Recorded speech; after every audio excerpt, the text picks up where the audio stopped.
Assalamu alaikum students, welcome to Forward Public School e-learning classes. I am your physics teacher Aksa and today we will discuss example 12.8. Book के page number 96 पे आपके पास example 12.8 है.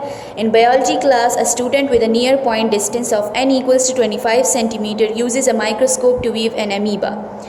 If the objective has a focal length of 1.0 centimeter, the eyepiece has a focal length of 2.5 centimeter and the amoeba is 1.1 centimeter from the objective. What is the magnification produced by the microscope? अब इसमें जो microscope use हुआ है ये हमारे पास compound microscope है क्योंकि आपके पास ऑब्जेक्टिव लेंस के लिए भी फोकल लेंथ गिवन है और आई पीस के लिए भी फोकल लेंथ गिवन है. साथ में आपको नियर पॉइंट डिस्टेंस भी गिवन है.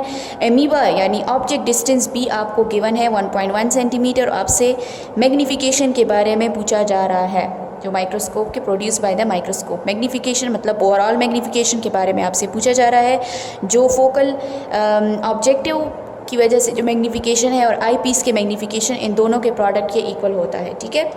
अब गिवन में हम कहते हैं कि focal length of the I piece f e equals to 2.5 centimetre, focal length of the objective f o equals to 1 centimetre, near point of distance of n equals to 25 centimeter, object distance DO equals to 1.1 centimeter और हमें total magnification required है. ठीक है.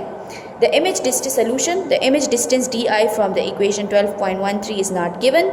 Therefore, we will first find the image distance by using thin lens formula. हमारे पास image distance जो है वो missing है इसलिए हम thin lens formula से उसे find करेंगे. हमें पता है कि 1/, हमने यहाँ पे FO यूज़ किया है, ऑब्जेक्टिव लेंस का फोकल लेंथ पुट करना है हमने. ठीक है.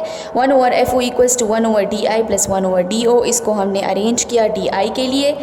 हमने वैल्यूज़ को पुट किया तो FO की जगह आपने पुट किया 1.1 सेंटीमीटर, DO की जगह आपने पुट किया 1.0 सेंटीमीटर. लेकिन डिनोमिनेटर में इन्होंने DO की जगह 1.0 पुट किया है और FO की जगह 1.1. तो आपने 1.1 को पहले लिखना है 1.1 सेंटीमीटर माइनस 1.0 सेंटीमीटर. ठीक है. और ये आपके पास 0.1 सेंटीमीटर आ रहा है लेकिन यहाँ पे नेगेटिव नहीं पॉजिटिव साइन आ रहा है.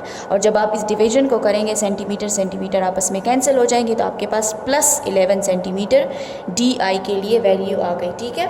अब हमें पता है कंपाउंड माइक्रोस्कोप के लिए मैग्नीफिकेशन का फॉर्मूला जो है वो हमारे पास small m equals to minus DI by FO multiply n divided by FE. FO focal length of the objective lens और FE focal length of the I piece. और कैपिटल N हमें पता है कि नियर पॉइंट डिस्टेंस जो normally 25 centimetre है उसके बारे में है.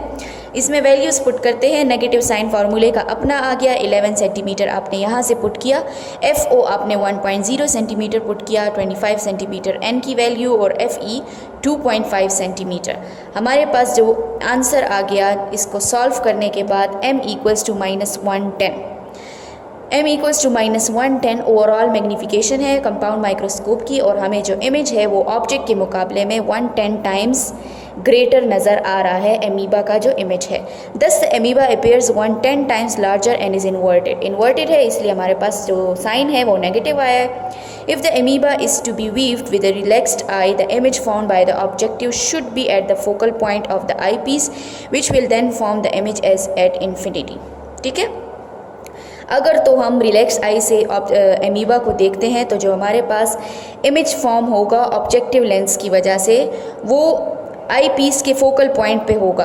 तो जब फर्स्ट इमेज फोकल पॉइंट पे बनेगा तो जो दूसरा इमेज है वो कहीं दूर जाके बनेगा और हमें जो है वो इमेज लार्ज नज़र आएगा.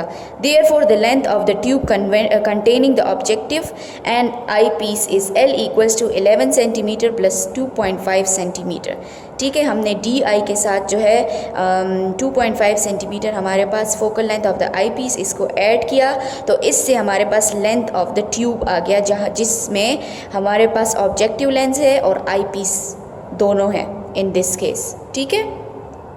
हम पेज नंबर 95 पे इस फिगर में देख भी सकते हैं कि ऑब्जेक्टिव लेंस और आई पीस लेंस के बीच का जो डिस्टेंस है उसे हम कैपिटल L से रिप्रेजेंट कर रहे हैं और फर्स्ट इमेज का जो डिस्टेंस है उसको हम DI से रिप्रेजेंट कर रहे हैं. ठीक है. अब हम आते हैं पेज नंबर 97 की जानिब जहां हमारे पास असाइनमेंट 12.8 है. If the focal length of the eyepiece is increased, does the magnitude of the magnification increase or decrease? Check your response by calculating the magnification when the focal length of the eyepiece is 3.5 cm. आपसे पूछा जा रहा है कि अगर eyepiece के लिए आप focal length को increase करते हैं तो magnification पे क्या असर पड़ेगा, वो decrease होगी या increase होगी, आपने चेक करना है। इसके लिए आपने जो focal length of eyepiece है उसको 3.5 सेंटीमीटर पुट करना है। अब एग्जांपल में आपके पास गिवन था focal length of the I piece 2.5 centimetre. आपने उसी एग्जांपल को वापस हम जाते हैं उसकी तरफ। वापस ये असाइनमेंट इसी एग्जांपल से रिलेटेड है, आपने सारी वैल्यूज़ यही लेनी है। सिर्फ focal length of the I piece 2.5 centimetre है, आपने ये 3.5 सेंटीमीटर पुट करना है। ये हमने ये चेक करना है कि मैग्नीफिकेशन पे क्या असर पड़ेगा अगर हम focal length of the I piece को इंक्रीज़ करते हैं। इसी तरह से आप पूरा क्वेश्चन असाइनमेंट सॉल्व कर लेंगे। यहाँ पे आने के बाद जब ये फार्मूला आप पुट करेंगे तो आपको यहाँ से ये पता चलेगा कि मैग्नीफिकेशन और focal length of the I piece का इनवर्स रिलेशन है। तो आप जितना इसको इंक्रीज़ करेंगे focal length of the I piece, उतना आपके पास मैग्नीफिकेशन डिक्रीज़ होगी।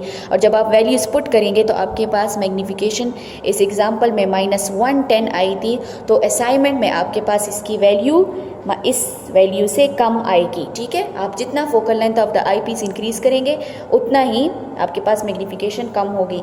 ये असाइनमेंट आप खुद देख लें कि कैसे होता है। उम्मीद है स्टूडेंट्स आपको आज का टॉपिक समझ में आ गया होगा। स्टे होम, स्टे सेफ, अल्लाह हाफिज़।